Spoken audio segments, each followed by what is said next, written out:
Good morning. Oh my goodness. Something tells me you are so excited today because of Valentine's Day. How was it? Was it I'm everything? so excited because it is the 15th and we are done. And we do not have to talk about it until another year.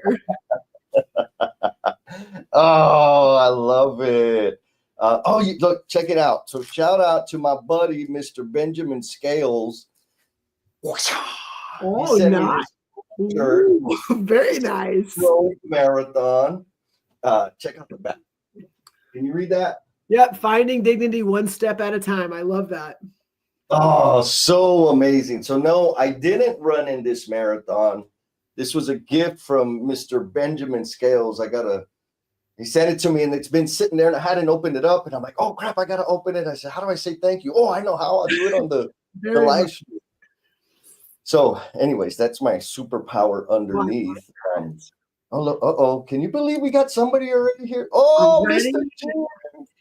Jim, how you doing, sir? Yes, he's an old timer. He's like been here since the beginning. Since the beginning, yeah, for sure. And I know he's got the Breakthrough Builders event coming up in March. Yes. In the DFW, and I'm gonna be there. Nice. So what are we talking? What's this definitive versus non-committal? Is that what we're talking about? That's what we're talking about today. And so a little backstory is one you and I talk about these things all the time, but I was you and I actually both visited a job site. It's and one of our job sites, one of our leaders that that runs a pretty big project. Hashtag Josh Young, because he usually is on here, and I'm going to give him a shout out. He has a list of words in his big room that it's labeled banned words. And so you're like, okay, what does this mean?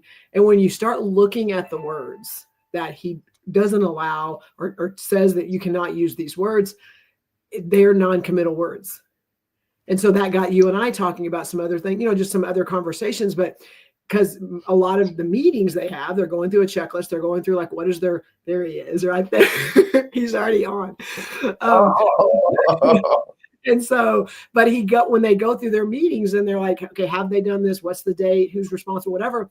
It's like the words that are like, I'm shooting for this, or I'm hoping for this, or they're very non-committal words. And then it got my brain thinking, because you know how that works is that you're elevating excuses, you're allowing yourself to have an out, and you're minimizing accountability. And then that's where you and I went, okay, what is this? And then it kind of blew up into a bigger conversation on what are those definitive words that create accountability versus those non-committal words, those escape words that allow us to still say, yeah, we're working on it, but we don't have to feel bad if it doesn't happen. So that in a nutshell, those are the things that we thought it would be a really good conversation. Yeah. And I was excited because it's like, yeah, I recognize that in like the workspace, right? At work, the job site, etc.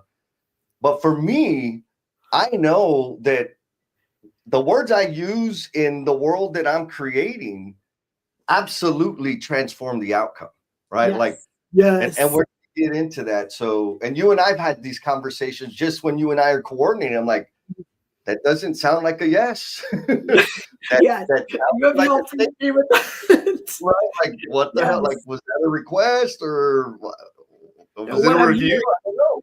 I'm telling you, you're really good on what I just heard was, and I'm like, oh, that's not what I was saying. And I'm like, okay, Jay, that's my fault. That's not his fault. Oh, yeah. Oh man. So we're gonna get to tease it apart. Okay, we already got people coming in on the comment. Come on. So LinkedIn user, we can't see you, but we know you're coming in from San Antonio with the little cowboy in there. Thank you. And so everybody knows we already got 5 entries. Every comment you make in the chat gets you into the randomizer, which means at the top of the hour, we're going to do the randomizer. And if your name gets selected, you will get free entry into the emotional bungee jumper for 1 session for emotional bungee jumpers and cultivation crew. And if you're a repeat offender, you can gift it to somebody, which we've had that done also. So, look at this. Miss Kirby. How are you, Kirby? Good morning, sister. And you already called out Mr. Josh, who's probably what should we say? Guilty by association, because this is his Yes. his He gets deal. sucked in whether he wants to or not. Yeah. And then we got my buddy Dan Tom. What's up, Dan? Oh, you know what? Let me say Dan. Dan, thank you. And felon's not a bad word, and I'm proof, right? Because I'm here and the internet didn't shut down. But that's a good one. So Dan, I think it's the first time he's commented on the live stream. I don't know. But Jen, can you like walk us through? Yes. Okay. So if you are joining for the first time, never seen our faces before, or you've been on and you've been listening to us, but today's the first time that you're actually like typing and putting a comment in, letting us know you're there, we ask you to put a blue heart in the comment. So you can right click and go to emoji and put a blue heart. You can type blue heart. You can put a blue anything, I think, and we'll probably figure it out. But what the blue hearts do is, one, it signifies to all the people that are joining us today that we have a new member. We have a new tribe member, and they will connect with you. They will join and kind of make sure that you know kind of who people are, and they'll follow you. They'll engage with your content. So because we are a community, and we love that when we can connect with other people. But it also allows Jesse and I to make sure that we're calling you out and we're giving you some support so that you can continue to contribute. Yeah.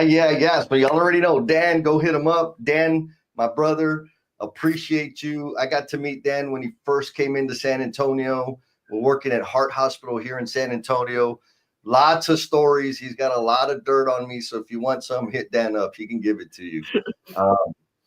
Miss Sarah Ganella, didn't you hang out? Didn't y'all have like some Yes. So if you have not, yesterday morning I got to spend some time with Sarah on Boy Bass with her platform, and it was an amazing conversation, and it was awesome. And and I know she does live stream, so you can go back and just click it and watch it. And we got to talk a lot about facilitation and talked a lot about just heart-centered leadership. And Josh may have gotten a call out on that one too. I'm just going to say. Love it. Bring out your badass self. Have a badass morning. Thank you, Sarah. Yes. Then we got the chief marketeer, Steve Morton, coming in. He says they're waiting for snow and ice, but he's warm and cozy. Hearing Jennifer use hashtag hearts. All right. And Jim said did something similar. Oh, he had a board up also that called out the wall of lies. It probably had my picture in the background. Anytime a team member said something that the team did not believe, it was up there. The level right there. It's like, nope. Nope, negative, fake news. I like it. And this one here is Mr. Nick Clemens coming in from Illinois. Good morning. All right. Mr. Ernest. What's up, Ernest? He's in San Antonio. That's my brother. And then Josh Wallace coming in from YouTube. Yeah, we got to hang out with him a little bit yesterday. So yes, he's in Dallas for the weekend. So. Oh, really? Oh, okay. That's good. That's good. All right. So we're going to talk about this definitive versus non-committal language. Folks out there, lurkers, we love you too. Yes. And, just a little incentive. You make a comment in the chat, you'll get thrown in the randomizer. If not, stick around, watch, share your insights and stuff. And we're going to be talking about definitive versus non-committal language. Jen, thank you for sending me the agenda and pre-approving the agenda and showing up to the pre-meeting of the pre-meeting of the pre-meeting in preparation. Shorter, Jesse. It's to the point now where early on, I was like, Jesse, where's the link? I got to make sure, where's all the stuff? And now Jesse sends everything. And then 5 minutes later, Jen, did you get the link? I'm like, it's going to be fine.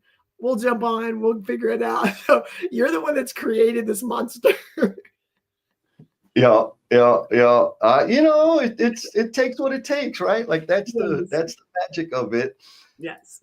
So I want to throw this question out to the Omniverse, so we can kind of get their thoughts, and I think it'll help you and I kick off this conversation. So the question to the Omniverse is, what words that people use set off your spidey senses. And kind of like James's example, right? The wall of lies. What are the words that like, oh, there's something there. I need to either like cast judgment or look deeper into. Throw them in the chat, because I think it'll help people like say, oh yeah, I hear that too. Or I'm going to say this, think about, do you use these words? Because this is really more about maintaining the power and the control to drive the outcomes you want. And I am a firm believer that it starts with the words that I use. So anyways, what word set off y'all spidey senses? And Jen, I know you have a list, so what you got? Well, there's two words. One that drives me crazy when I hear it, and then one that I have learned over time. It was like a word I used to protect me, and I have been intentional to make sure that I have tried to eliminate that word from my vocabulary. So I'll talk about both. Is that good? Is that good? Yeah, come on. So the word that I like drives me crazy when people use it is the word sure. And so think about that word. If you ask a question, are you good with this? What about this? You know, I mean, like, just the word sure. And my kids use it like in texting and things like that. And I don't know what it is about the word, but it does nothing other than, I think it's the same as okay. It's just like, what is it? Like if I'm asking a question, or is that, do you, whatever it is, and the response is sure. Like, Are you excited? Are you pissed? Are you like, what is it that I need more than sure? And so when I hear that word, I have to like take a breath and go, let me ask a follow-up question, because obviously I'm not getting what I need, because it gives me nothing. In fact, I feel like it's an escape word. It's when people don't want to do what I want to do, or they don't agree with me, but they don't want to fight me. They just go, sure. Yeah. So there's that word. So you can tell me your feedback on that. The word that I used to use a lot, and I have to catch myself, is the word busy. Ooh. Okay. So for me, I think I was early on. Like, to be busy means you're being productive and you're doing things and you're bringing value. Like, that's how our brain puts things together. When we're busy and we're active and we're doing things, then we're providing value. But I started realizing that I was using the word busy to be able to justify things. Whether I justified not getting something done, or I didn't have time for something, or, hey, I've got a lot going on. I can't commit the time for, like, I was using it as an excuse instead of it being like, I have these 3 things going on. Which of these would you like to fall off so that I can take care of your thing? Like, that's very definitive.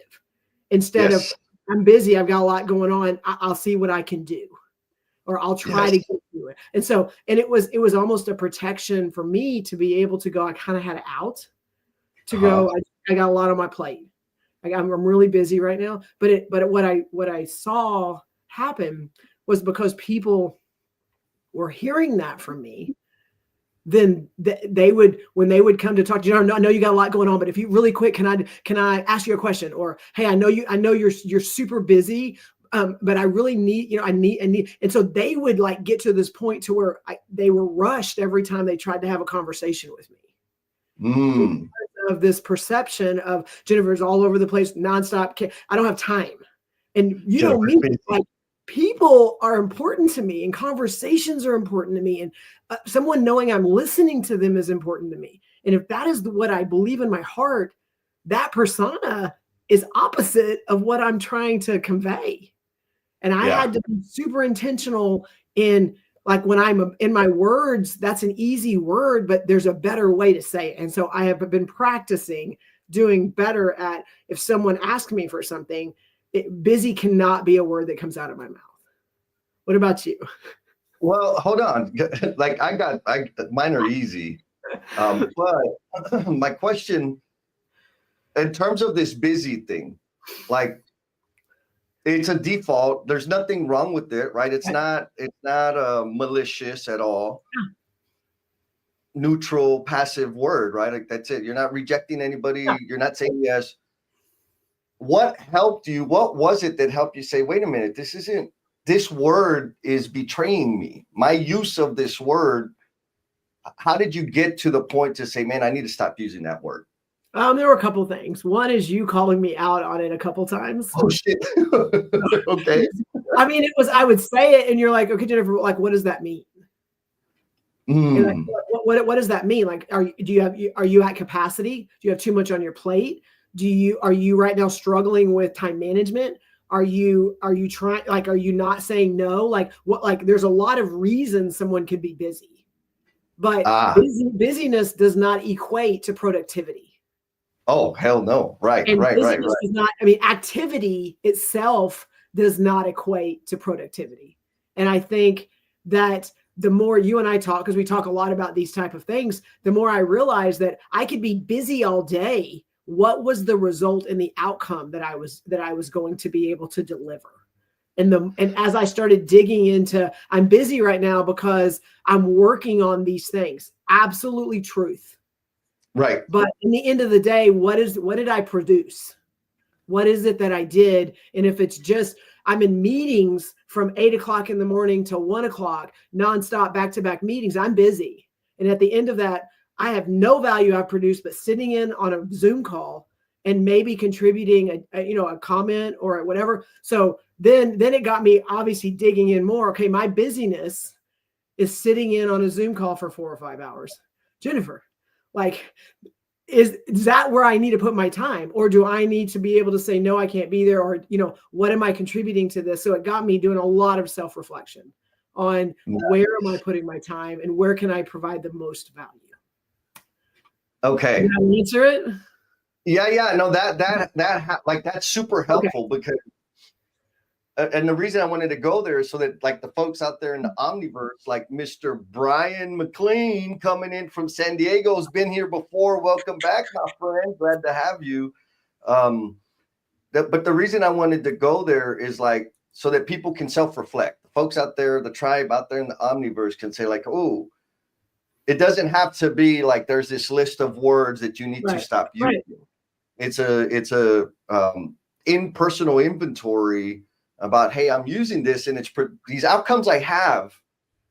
What's contributing to that? And the busy, like you, when you say I'm busy, I'm like, okay, that sounds great, but does that mean hell no, you're not going to do the thing? Or does that mean yes, you're going to do the thing? I know you're busy, but it's not clear to me. And because I'm like pretty dense, I have to ask that question because I'm not going to fill in the gap. Right. Or like, I don't really understand how to fill in the gap. And it's a coin flip. And so it's an important thing. Now, Miss Sarah Ganella, she's having problems on LinkedIn. So if LinkedIn is glitchy, I am going to try to put a link here to the YouTube channel or Facebook. We're also live streaming on Facebook I don't even know which one it is, but anyways, so I just posted the YouTube link. If you're coming in, if you're having some glitchiness on the LinkedIn. Anyways, oh my God, look, another repeat offender. Yes. Oh, she's gonna love this topic. So Sarah also said, she's like, I even respond with it. Sure. I simply send sure to me. It means I don't really care, but you do, and I'm good with it. So just say I don't care. Just say I don't care. Like, well, and so that's the interesting thing, right? Go. No. I mean, like, for me, that's what I feel. When someone says sure, I don't care. So like, okay, but sure also makes you not have to say I don't care. And so and it gives you that, okay, I'm being nice, but I really don't give a crap about this. Then just say I don't care. Yes. Right. But and so like that's the interesting thing, right? I send sure because I really don't care. Like there's the deeper meaning behind it. Like for me, my rationalization, if I was in Sarah's shoes, would be because it's fewer clicks and I'm trying to save clicks, right? Same message. But I completely understand. It's like, okay, are you like, freaking jellyfish. Tell me what the hell you got to say. Yes. So my words, there's two that really like, okay, I'm going to pay attention. The first one is should. Every time I hear, and because I get to work with a lot of influential people that have like heavy responsibility, and like usually when we're having those early conversations, I hear a lot like they're irritated with the business results, they're irritated with the team, they're irritated with the direct report, and they're saying, well, they should have known, they should do this, this is what should happen, wah wah wah, and I'm like, oh, because I know based on examination of my own language, every time I use the word should, it's because I either didn't secure a commitment or I didn't communicate my expectations, right? Like, you should know, Jen, that I don't like the word sure. Or you should know, Sarah, that Jen doesn't like the word sure. Like, no, until Jen lets you know that sure's like not a cool word. Oh, I like this. We're doing the text battle. And then Jen says, yeah, well, you could hashtag I don't care, IDC. I love it. Oh, look at this. Steve stirring the pot. He says, fine, I don't care. Jen, sure. Yes. So, yes, don't should on yourself, right? I think I stole that one from Miss Angel Lavecchio, the curious idealist, is we shouldn't should on people. And so, again, it's just that word. When I hear should, they should have, he should have, I should have, you should, like, that's not what should have happened. I'm like, oh, I'm not saying it's 100% of the time, but it's a high frequency where people are saying should, or when I'm saying should, it's like, oh, maybe I didn't secure a commitment, or maybe I didn't communicate my expectations. And so it's just one of those things. And that's a bigger onion on helping people understand, like, what does communicating expectations look like? And what does securing a commitment look like? Like, and I'll tell you right now what it doesn't look like.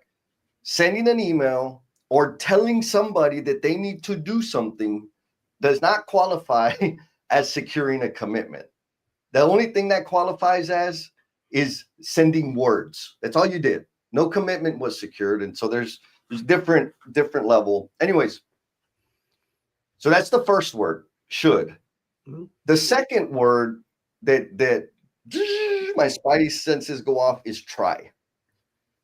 And, I used to be real hard on people about try. There is no try. There's only do or do not, right? Like, that was, because I believe, like, I know 100% that's 100% true. But for me, like, that's the word that takes me a lot of energy to get out of my vocabulary to use for me. And so I'll use words like I'm working hard at, I'm putting effort into, because that's actually what I'm doing. Because when I say try, and I've used it, like don't get me wrong, y'all, like, I'm an expert liar and manipulator. And so when I say try, it most of the time was on purpose, which means it's a wiggle lizard slimy word that I can say, I told you I would try, it just didn't work out. And so it's an exit strategy for me to ward off being accountable to a commitment. Because if I try, winning is what? Trying. Yes. But if I make a commitment and say, yes, I will, it's clear what winning and losing looks like, or good or bad looks like. What do you think, Jen? No, 100%. And try is another word that, I mean, it's not one of the top ones, but it's one that I know. And because obviously I reply back onto a lot, and I type the word try and then delete it. Because as soon as I type it, I go, Jennifer, you are right now covering your butt. That's what you're doing. Mm-hmm. When you use that word, you are covering your butt. I'm going to try to be there. If I don't make it, it didn't work out. I had another conflict. I am giving myself an out and an excuse before I ever put any effort into it. Preemptive. Yeah. And so for me, again, like that's the thing for me is I am preemptively surrendering to failure. Yes. Right? Like now, I'm not saying when somebody says try, I think they're already saying they're failing. No. Like that's your decision to make for you. For me, I am preemptively surrendering to failure when I say try. And it's like, no. I'm going to apply effort, which is very close to try. But what it means is I am going to continue to PDCA, incremental change, to get the damn outcome that I want. And if I find out that I can't achieve it, guess what? I decide that is no longer a goal that I'm going to pursue. It is outside of my wheelhouse, and I am going to surrender to the failure and move on. Yes. Is that too hard, Jen? No, Jesse, it's like the I don't care. Like instead of telling me, sure, say I don't care. Instead of telling me I'll try, say I can't make it. Yeah. Yeah. Like, you convinced her. She says, okay, I will use that. Yeah. So she's starting to catch herself when she's saying should. I love that. Sarah doesn't feel like she uses try, but she's noticed I use it for others. Oh, make excuses for others. So let's go back to that. Yes. Thank you, Sarah. That's huge. So there's a question to the Omniverse. What language do you use that gives people a little more flexibility, where you give them excuses to, flounder and meander? Is that a thing, or like, is it even a thing for you? So what do you think about that, Jen? Like, well, I do it mainly because I was reading something today, but I protect people, and I'm going to own that. And sometimes that's great because people need that buffer. They need that person in between that's going to take care of things.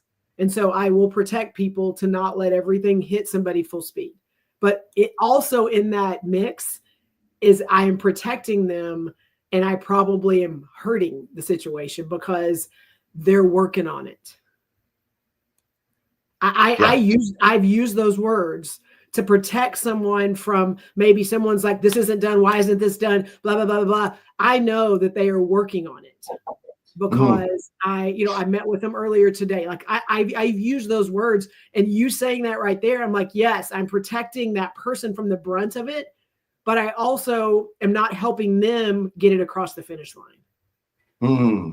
And so, I mean, to me, that's something that I do. Just because you just said that, it made my brain just realize that in my mind, I'm doing it to help them so that they can have time to get it done, but it doesn't secure anything.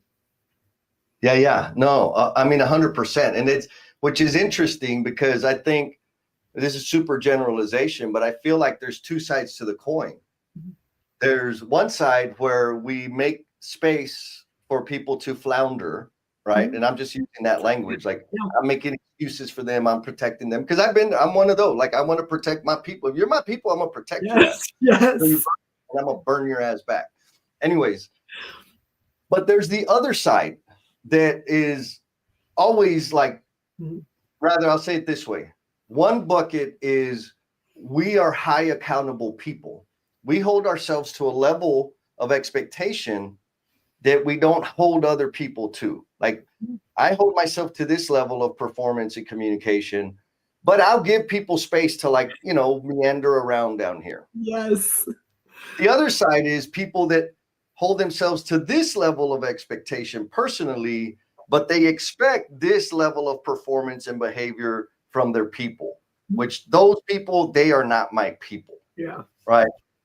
And they're pretty good at saying, you're failing. You're not meeting expectations, underperforming. You're not doing this. Like, okay. And you're a freaking scrub too. So piss off. Like you're contributing to the damn problem. Yes. And we talked about this before we started the conversation, like the bad word list of try and I'm working on it and I hope to, or that's the goal. Like these kind of jellyfish, wishy-washy escape routes. I understand that. And when I'm going to use definitive language and I bring valid constraints to the table and you ignore them, now we got a problem. Yeah. Right? Like I am working to get it done on Friday. I need these things. My commitment to get it done on Friday is contingent on these things. That's definitive language. Yep. Now, some people will say, okay, we're going to work on that. We're going to clear it. All right. You will get more committal language from me. Yep. Some people, and I'm going to say the majority of people will say, I don't want your excuses. Like, come on, bro. What game are we playing here? You want me to be, I'm going to be accountable. Your ass needs to be accountable too. And so I put that out there so that people can really think like, okay, when people are using non-committal language, why? Maybe it's because it's their habit. Yeah. Maybe it's because of you. Well, I have a great example of in my mind when someone is struggling, when they are really struggling, and it's not hard for us to observe someone that they're not doing it intentionally to cause harm, or they're not doing it, they're struggling. Yep. And we could like let them flounder and we can let them figure it out. We could also, push them and tell them, you know what, I don't need that. I don't need your excuses. I need your solutions. Like we've heard those things, but mentally, and Jesse, I'm going to use a very simple one is we were somewhere, you and I, and we were in a line to order tacos. Oh yeah. I mean, literally it was something that simple.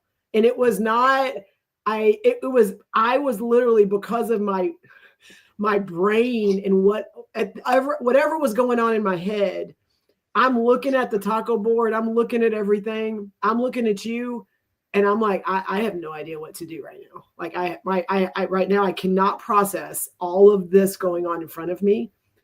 And an easy answer is, Jennifer, get your crap together. Like, just order the freaking food. It's not hard. You've done it before. Like, this should not be that difficult. How many times do we say that in any situation? Versus, it's obvious you're right now not in a place to do this. Let me take care of it. Yes. So to me, it's simple, and it's like it's not at the job site, but it's a very similar situation where sometimes people are struggling. Yes. Yes. I love that. And so what's the answer? The answer is freaking help. Yes. Freaking support. Like, I mean, for real, people that come into my world, I know that I'm an obsessive maniac about things. I can't expect them just to be as obsessive and maniacal about the things that I am on day one. And so if it is necessary that we get some alignment on certain behaviors and certain language, it's my job to help them get there. Like, that's being a leader. Mm-hmm. It's not okay. Rather, I don't give myself the wiggle room to say, you know what, you need to go out there and figure out how to interact and communicate with me. Where the hell are they going to get that from? Right. Right. It's not okay for me to say, you know what, you need to go find a solution to the problem that you're bringing to me. Do they even have the problem solving skills? No, like, come on, bro. So it's like, okay, I can help you with developing some frameworks to come up with proposals, solutions, and ideas, or countermeasures and ideas to the problem. And then next time, instead of bringing me the problem, you'll bring me some proposals, some options, right? Yes. Or a little more intel. And then gradually I'm going to get you there. But just playing that, easy button, that's freaking weak sauce. Like, yes. I would put that on the bad word list. Don't bring me problems, bring me solutions. Like, freaking weak sauce, bro. And now if you're my direct report and I've invested the necessary energy and hooked you up with the appropriate resources to build the skill, and you're still not there, yeah, I'm not going to, my job is to put you in another seat or release you to the industry. Yeah. It's not okay for me to say, well, I've given you everything you need now and you just need to get better. Like if it's not working, they maybe they need to move on. Is that harsh? Probably, but that's the game we're playing. Yeah. Look, we got some people. I'm tell sorry, me. No, tell me. Who do we have? Trisha. She says good morning. Who was on the do the damn thing time management workshop. We got one coming up in March. Woo-hoo. And then we got Jerry. So Jerry is my buddy. Okay. He's cooking up some awesome community experience right now. And Jerry says sometimes we're too hard on ourselves, which stumps our growth because we quickly talk ourselves out of great opportunities that can make us better humans and lead to explosive growth. So thank you, Jerry. Like he came in swinging, huh? So what is that like the internal talk? Like we're kind of on the verge of woo-woo, but for real, we have this talk in our head that will talk us out of good opportunities and good ideas. And Jen, you and I introduced you to the no, yes, but, yes, and exercise. Yep. How is that relative? How close connected is that to Jerry's comment about us talking ourselves out of things that'll help us grow? Jesse, yes. So yes, I use this exercise, and I'll talk through it really quick. I use this exercise in every new hire class I do. A lot of times on stage when I'm presenting, I'll use this exercise because of how it can stop or it can help progress. And so the exercise is, we're planning a party, and Jesse, you and I are planning a party, and the only response you can give me after, I respond and then you're adding to the, what's next. The only thing you can say is no. And then, but something else. So that's what it is. So we're planning a party, Jesse. What's the first thing we need to do at the party? And then what your response is, what? Bake cookies. Okay. Bake cookies. No, but I think we need a cake. Ooh. And then, right. And then you go, this no, but. And at the end, I'm like, so great. What decisions did we make? How great is this party going to be? And we're going to be like, we've done nothing. Same exercise. Yes, but. So I say, Jesse, we're planning a party, and what's the theme of the party? And you say, whatever. What is your, huh? It's purple. Purple. Yes, but I don't like purple. So again, what decisions have we made? How great is this party going to be? Versus the words yes and. All it does is it continues the conversation and acknowledges the person that spoke. That will encourage them to keep talking. So so all you can say is yes and. So the response is, Jesse, we're planning a party. What venue do you think we should have? Oh, the river. The river, yes, and maybe we can also have a boat. So it just continues it, and you just felt validated because you had an idea, and then we're going to continue to talk, and at the end, we're going to have all these ideas. We may not use them all, but it's just a tiny word that I'm talking about at the stand-up boards when you're doing your daily huddles, your weekly work plans, and someone says, "I can't get this done," or I need this. Yes, but we gave you that last week. Okay, that's great. What's going to happen? Yeah. Versus yes, and I think there was a constraint, and so now we're going to make sure you have that today. What else? It absolutely changes the conversations.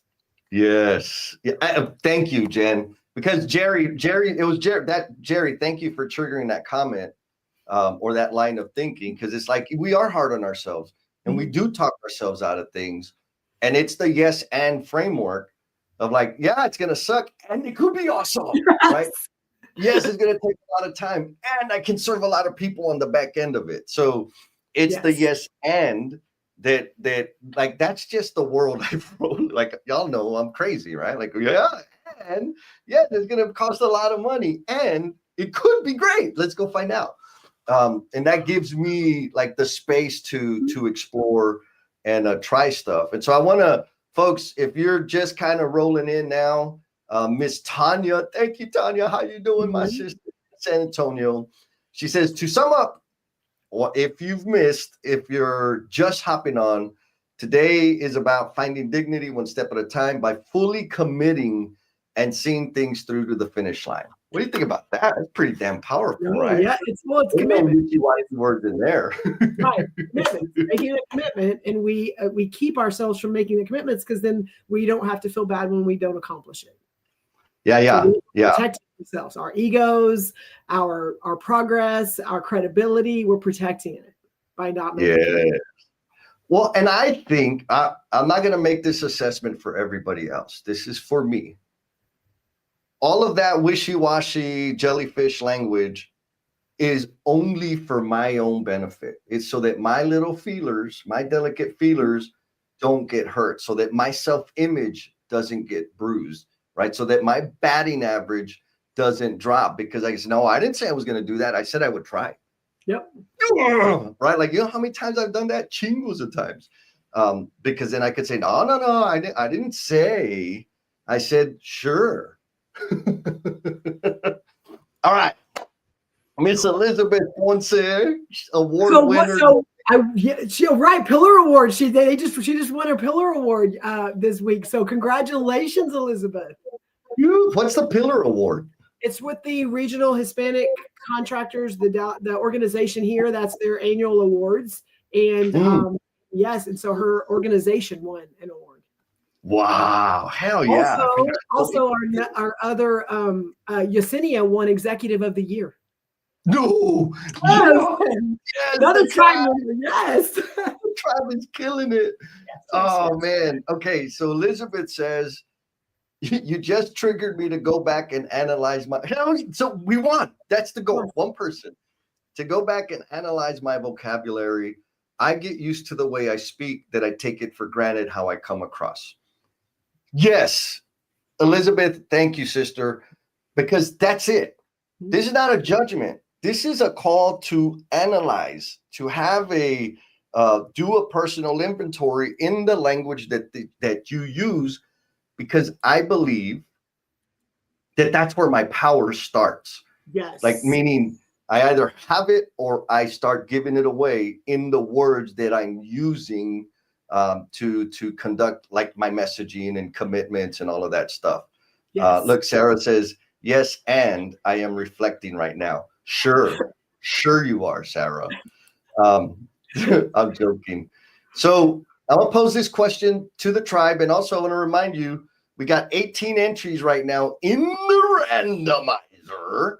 And so if you've been hopping along and you want to get in the randomizer, make sure you leave a comment, drop some emojis or whatever in the chat, and that'll get your name in the randomizer, which gets you a pass, 1 month pass to the Cultivation Crew and Emotional Bungee Jumpers. Yes. And so here is the question I want people to chew on right now. And then we have some really good comments that I'm going to go back to. So the question is this: is there language? Sure, there's actions and activities and decisions and all of those things that make shit happen. But is there language that helps you achieve the outcomes you want, that gets you on the path to making that happen? I have my answer. I want to know what the tribe thinks, and what that language is, so the rest of us can, like, steal from it. And while y'all are responding to that, I want to bring this up. Ernest, I think this is a valid point. Ernest says, sure is like a no response. Correct. Not the response we want, but a response nonetheless. So he's saying sure is still a response, and we must provide our own closure at some point. Right? And so for me, yes. Now here's the thing. If sure was a problem for me, like, I will just straight ask, like, wait a minute, was that a yes or a no? Right. Right? Like, okay, you said sure, like, was that a yes or, like, we'll just rope, like, if it was me and Sarah, she says sure, I'm gonna say, okay, is that a yes or a no? And she's probably gonna say, I don't care. Like, oh, okay, cool, I'm gone. Right? Like, I just need the clarity. In your case, you've told me, like, Jesse, I hate the word sure. Tell me what the hell. Oh, okay, cool. And so I think I agree with you, Ernest, in that we have to come up, like, with our own closure. And yes, and I'll add that when we get clear, that helps us get there, right? So if you're a sure responder and like that's your response, I get it.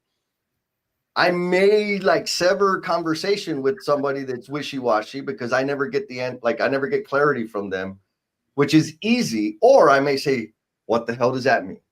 Is that a yes or a no? Are you in or are you out? Right? Like, what's the deal? And that's my way of getting closure, which I know rather has been abrasive and comes across as like aggressive to people. What do you think about that, Jen? Well, I think you get a pass. So like you right now, I'm voicing very much how I dislike that word. And if you give me that word, I will create some clarification. If you give me that word again, I'm not going to put the effort into trying to understand what you mean. I'm just going to understand that I don't like it and you're still using it. So I'm just letting you know, like I'm not going to all of a sudden assume that you're trying to push my buttons. So I will make sure that it is very clear what it does. And if you continue to do it, then you are just choosing to push my buttons. And I'm just going to not. Well, and so that's beautiful because here's the thing. Oh, that's so great. Here's the thing. Like you just said, you're going to assume that I'm choosing to irritate you by using that word. Yeah. And that's the problem, right? The problem is the word sure for you leaves room for interpretation. I could argue that that's not fair, Jen. Why would you do that? Well, because I wasn't clear. I left room for you to fill in all the white space with whatever you want to fill it in with. And you did. And so do I get to be mad at you for like just doing that? Well, no, because my wishy-washy language created the conditions for you to fill in the gaps with assumptions and erode the connection and the relationship that we have. What is that like fancy or what? Yes. Oh, look, here's the and shoulds in there, but yes. Right, like be clear, man. Mr. Christopher White, what's up, Chris? He says, my kids, when I say we'll see, is a soft no. Okay, so one, awesome, Christopher. Thank you for saying that because I've learned that when my kids ask for something, and I love this comment, when I say maybe, they're like, oh, that's probably going to be a yes. They say that to me. Even though in my mind, when I say maybe, it's probably I'm just trying to get out of the conversation at that moment because I'm not ready to make a commitment. Whatever it is that my track record on the word maybe, obviously in their minds, like, okay, Bella, just stop talking to her because this will probably happen. Like they literally have had this, they say that with me standing there. They're just like, let's just stop. We're not going to push it anymore. We're just going to let. And so I love that he says this because, like, I've learned. I haven't learned it. They've learned it. That when I use a word, what it ends up being. Yeah. Oh, I love that so much. Okay, let's go a little deeper. I'm going to pick at this one. So again, folks, if there's any language that helps you achieve the outcomes you want, let us know because I know for me there is. Heather says, we all experience decision fatigue, so it's easier to use these words than to think through and commit to things. We don't want to think through what it will actually take to achieve a yes or a no. No is not an option, so we use these words. What do you think about that, Jen? Hashtag taco mode. I'm just going to say, but I think that yes, and we could be clear that I'm not in a place right now to make a decision. Give me till tomorrow morning and then I will get back to you. Like we could easily respond in a way that, yes, that is absolutely true. And we are still not making non-committal words, using non-committal words. Yeah. And I agree. And the what my observation of people and myself is by not using definitive language. And I don't mean yes or no, right? There's yes, no, conditional, and piss off, right? Like there's a lot of responses that are definitive. Not now, right? And so it's not yes or no. It doesn't have to be a yes or no. It can be tomorrow. It can be there's some other things that need to happen before I can actually commit. So it's conditional, right? It can be delayed. It can't, like, there's a lot of different things that are definitive in terms of right now. Now, what I have observed of people that are like, yeah, sure, I think, like, okay, I'll try. It adds to the decision fatigue. It adds static because now you have all these open loops in your brain because you're not saying yes or no or later, that it continues to popcorn and fry and frazzle and that enhances the experience, rather worsens the experience of decision fatigue because you haven't made any commitments anywhere, one way or the other. Does that make sense, Jen? Yes, it does. By not making decisions and at least not being clear on what the next step is on the decision, you are literally creating more white noise and more chaos in your head. Even though you have so much in your head, you can't make the decision. Like, yes, all of that makes complete sense to me. I love and because you and I've had the conversation, right? I'm like, just say no. Yes. Right. Or rather, I'll say this for me. Like, it's very easy. One, because of my miraculous planning system, I understand what my bandwidth is in the next 3 to 6 months. Mm-hmm. I know that I am going to be available. Like, I've designed my schedule, my plan, so that I can be of service to my people in the short term. You call me, you need something, you want to talk through something, within a day or two, we can have that conversation. My schedule is also not designed to pick up a brand new project, which is counterintuitive because when people invite me to collaborate on something and this new idea and build it out, I'm like, yeah, we could do that in like July. Like, oh my God, you're so busy. The same person can then call me and like say, or send me a text like, hey, Jess, I'm stuck on this thing. Like, cool, let's jump on a call right now. I'm like, wait a minute, I thought you weren't busy enough. It's not that. I'm ultra clear about what I will do, what I'm optimizing for, and what I can't do right now, which helps me say definitively, yes, no, or later, or under these conditions. I've done this with you, right? Like, hey, I'll do that if you make a commitment to do these things, right? Yeah. Okay, cool. Then let's make it happen. And so back to the whole thing, I just know from my experience in working with people, like me personally, and then observing other people, is when you create all those open loops, it's a recipe for freaking taco mode, which you kind of gave the backstory to that earlier. What did I miss, Jennifer Lacey? No, I just want to add, I know for me, the time I spent trying to make it work is just as hard as me keeping these loops open for, okay, maybe what if I could, whatever. If I'm like, okay, I got to be here, but if I get a flight here and then I can go here and I can maybe make that me, like literally the time it takes for me to try to make it work because I want to do it, even though I'm not definitive on I can't do it, is just as bad. Like, as soon as someone asks for something and I look at my calendar and I'm like, I mean, I already have a commitment, but if it's that important, then maybe I'm spending so much time trying to analyze it. And I've learned that I'm getting better at it, but I'm not great at it, is I have a commitment. I'm not going to be able to do that. I can get on a call with you and we can walk through what that is. And I'm happy to help you prep. It opened up so much space and capacity, because I'm still contributing. I'm just not trying to manipulate and work it out when it really isn't feasible. Yes. And I'm going to say, like, folks, the takeaway for that is like, you don't have to, rather, it goes back to clarity, right? These, in your situation, people are asking for your insight, your experience, your wisdom, all your greatness. Your automatic default is, how do I get there in person to deliver that? Yes. That's not the only way to provide it. Correct. Right? So it's like, what's the default? For me, this, like next week, after tomorrow, next week's going to be planned Monday through Friday. So when people have something, my automatic answer is no. Can we do it next week? Why?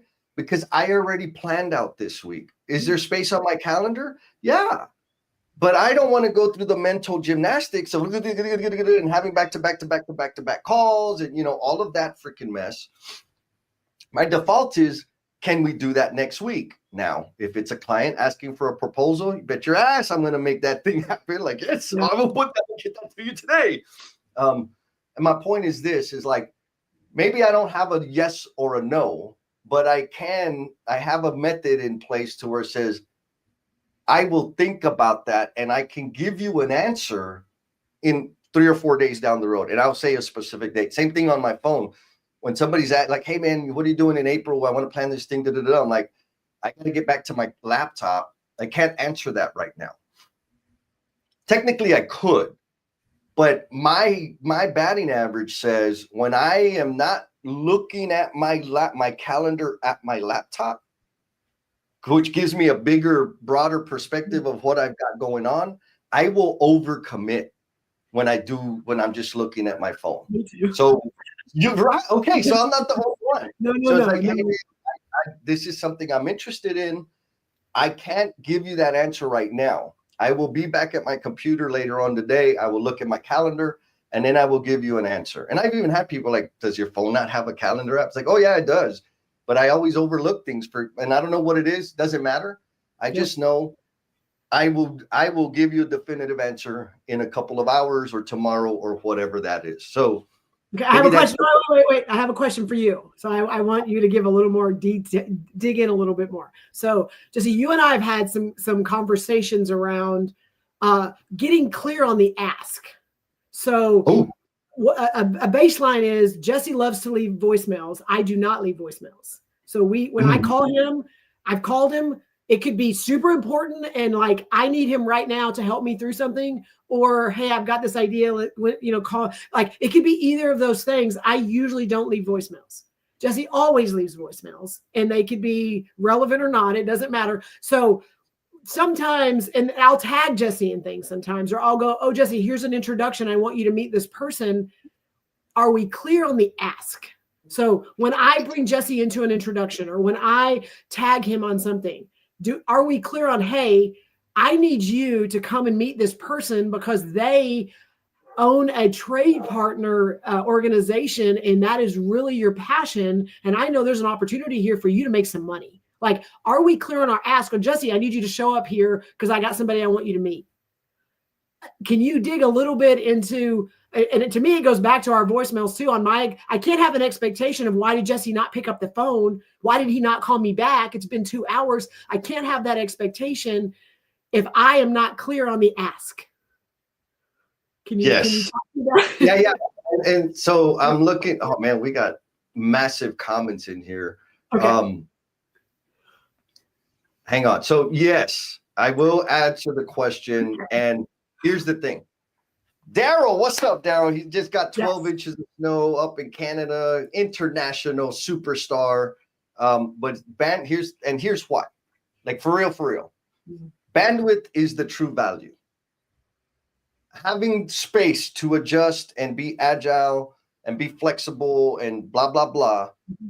That's the game for me. I'm not going to pack everything in. Now, back to your question.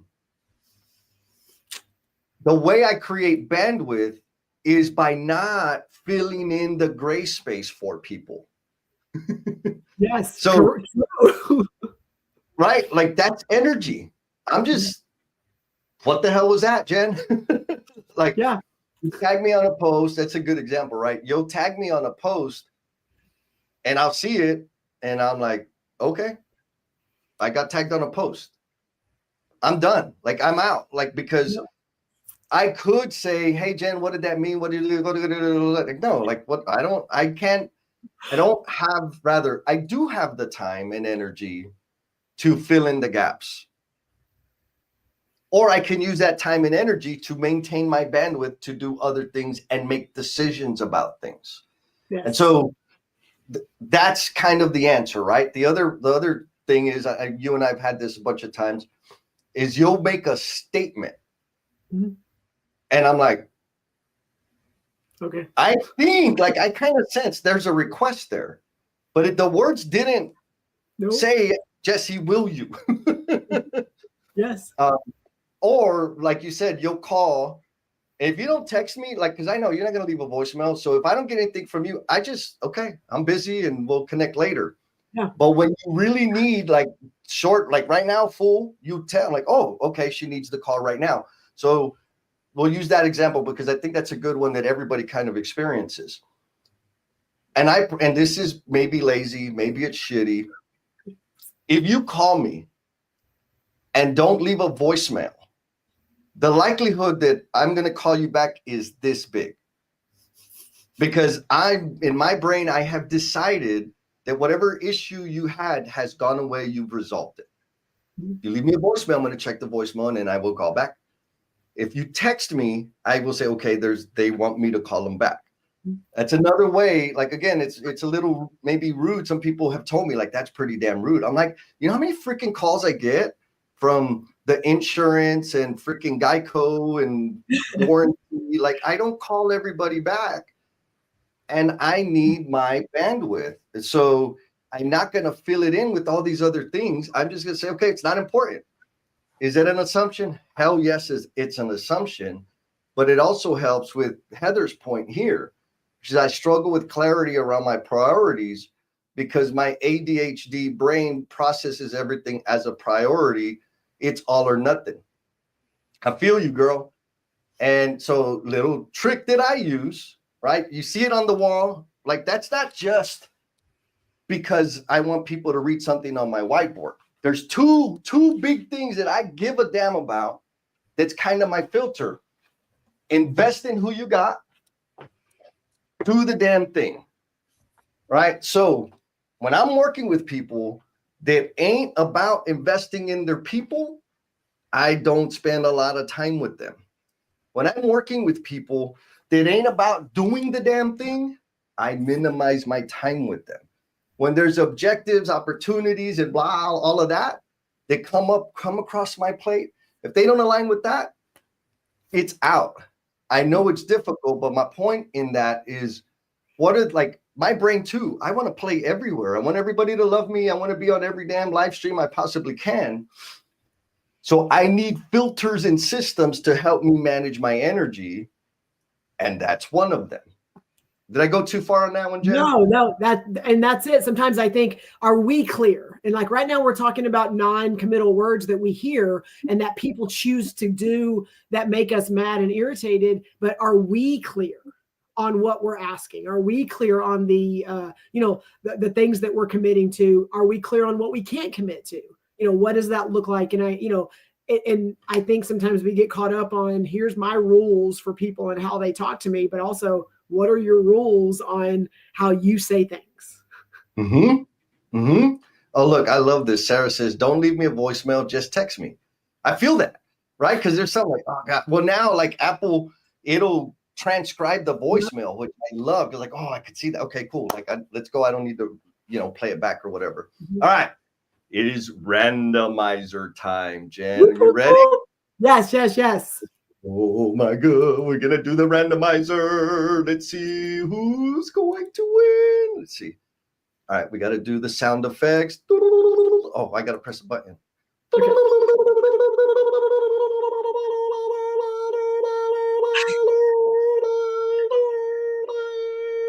Sarah again. Sarah won last time. That is so awesome. Congratulations, Sarah. Yes. And since Sarah is a repeat offender, meaning she is already a fierce member of the Emotional Bungee Jumpers and the Cultivation Crew, you can gift it to somebody. Folks, that wink, wink, don't tell her I said this, but if you want to like check it out and understand what the experience is about, hit her up. She might hook you up with her free pass there. Okay. 2 things. Daryl says, like from the goal, Eli Goldright says, to optimize throughput, you need spare capacity. All right. So if you haven't read the goal, you should. It's the best. Listen, actually, I recommend getting the audiobook because it's super, super awesome. Very easy to stay with it because it's like a performance. Mm-hmm. And that kind of coming back, that I think that ties to Heather's, right? Like, I understand that our brain or whatever the circumstances are, we want to do everything. Everything's a priority. And we're also very intelligent, lean-minded people, or at least we claim to be, me for sure, that understand the principles. And the principle is, if you want to optimize throughput, you need capacity. So what does that mean? You got to pare down. And is it easy? No, it's not easy. Is it valuable? Hell yes, it's valuable. Okay, so we've been talking a lot about words and language and all this stuff. And Milo, as always, bringing the heat. Milo Franco says, committed language can be reassuring for teams. But at the end of the day, what brings results are one's actions. You can sweeten everyone's ears with words, but if your actions don't align with your narrative, I'm not committed to work with you. Gangsta! What do you think about that, Jen? Well, I mean, that do the damn thing. Like when that, I mean, like that's what you live by. And there's been times where I've had to ask, or I'm like struggling and we talk, and then you're like, okay. And so here, like, I am committed to help you get this across the finish line. Here's what I'm expecting from you. And I've got to either go, okay, I can do that, or just, I'm not there yet. That's not important to me right now. And you can go, okay, we're clear, and I will not follow up on this with you until you're ready to do that. Like, it's to me that easy. It's being clear on the expectations, but also being clear on what the actions are for that next step. And if the person you're with cannot make those commitments, then you can create capacity by working on something else. Yeah. No, I mean, I agree 100%, Milo. Right? Like, words are words. Again, I'm a master manipulator, freaking expert level liar. And I know how to play the game of telling you what you want to hear. I even know how to behave and adjust my reaction to things so that I signal to you that I'm doing what you want me to do. And I'm still not freaking doing it. And so it was a question that we didn't get a lot of responses to. But for me, the thing that gives me power, the language that gives me power, and my actions, right, start with an idea, turn into language, turn into actions. Like, that's kind of how I see it. So the way my brain's thinking, I will, like, instead of, or for example, I finally went swimming. I'm learning how to swim because I'm going to do a freaking Ironman next year. And I don't like swimming. I suck at it. I'm really, really bad at it. Like I should just give up right now. I'm so bad at it. It's going to take so much work. Anyways, I can think, oh shit, I got to go swimming on Tuesday. Or I can choose to, like, okay, no, you get to go swimming on Tuesday in the middle of the day while other people are working and dealing with bullshit. I'm going to be in the swimming pool. Life's so hard. Suck it up. Go do the damn thing. Right. And so it's yes, it's soft until I take my ass to the pool. But I know that if I start with the thinking of I have to, and then vocalize I have to, it's very easy for me to accept a call or an invite at the time that I've already scheduled to be at the pool. Right. And so for me, it's that, like, what is the language that I use? Or maybe this is like the homework assignment, the field assignment. What are the words that you use that start setting the path for you to let yourself off the hook? This is not about checking and banging everybody else into submission. Yes. This is about self-reflection, right? And what are the words that you use that set the direction and set the path for you to actually get stuff done? Was that too harsh? Not at all. And so I don't think I answered it either. So I think we went, and so I want to answer what is that for me? And so it's internal language and external language. Like, what do I do for myself, but also what do I ask? And sometimes, and when you talk about harsh, these are words that I use. So when there's an ask, or there is something that could put something on my plate, or it's something that I'm taking on, my first filter is, do I care? And please let me explain. It's not that I don't care about the person. It's not that I don't care about the outcome. It's that, is this something that I am willing to invest in? Am I passionate about it? Is it something that in the end, whatever the results are with my contribution, it will further my mission or my purpose down where I'm trying to go? Do I care? And sometimes I care about what's going on out there, but personally, if I'm involved or not, it doesn't matter. That they're going to do what they want to do. And so that's my first one when it comes to an ask of mine. And I'm going to let you know, if you have an ask of me, I will listen. And my filter internally will go, do I care? If I go and I walk out of that room and nothing changes in my life, nothing impacts me when I leave that room, I may not make the commitment to do it. So there's that part. The other part is, and I did this one time, and the feedback I got was very interesting. So I was facilitating a group of people that had just earlier in the year had rolled out a new process. So there was a process that was kind of broken. So they had a new way of doing something. And then it was the retrospective of how was it going. And I was facilitating the conversation. And it was kind of contentious of like, this person, we're trying to make things better. This person, there's too many clicks. Like there was a lot of stuff going on. So I said, okay, stop. I said, let's just go around the room. Do you care that there's a way to improve this process? So again, internally, do I care? And then a question that I ask is, do you care? And we went around and some people were like, it doesn't matter to me. Some people were like, yes, because this is going to make my job easier. Some were like, no, this is making it harder now, because like when you ask that question to someone and they're passionate about it, or it matters to them, you're going to get a very emotional, very, gut wrenching reaction. And they're like, well, Jennifer, we're all supposed to care because we want to get better. I hear you. But by asking the question and making them have to answer it, you're going to get real clear on where they are. And out of all the conversation we had, the feedback from that question helped us reset and create alignment on the things they care about and the things they don't care about. And then we were able to double down on the things that mattered to the people in the room. And so for me, when someone is acting weird or like, when I'm asking Jesse something and he's just Jesse, do you care? Because if he doesn't care, then that's me. No, it's putting me in a place where like, okay, I need to just stop instead of trying to like continue to explain it and over explain it. And Jesse, and get frustrated and get upset. Jesse, do you care? And he could be like, Jennifer, I care about you. I don't care about this. And I can be like, okay, that helps me to not get super frustrated with something. And so do I care?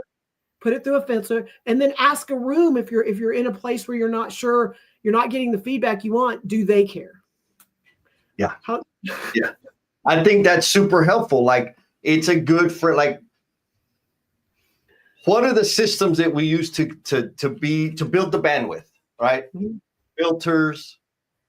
Do I care? Important filter. What do I care about? Invest in who you got, do the damn thing, right? Mm-hmm. Like what are these things that we use to help us be definitive about what the hell it is?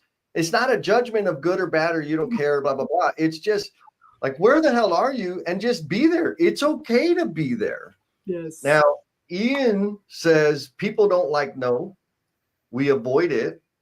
Instead, we do a dance. When it comes to the concept of protecting your own time, give yourself some grace, which will allow you to be the best version of yourself for others.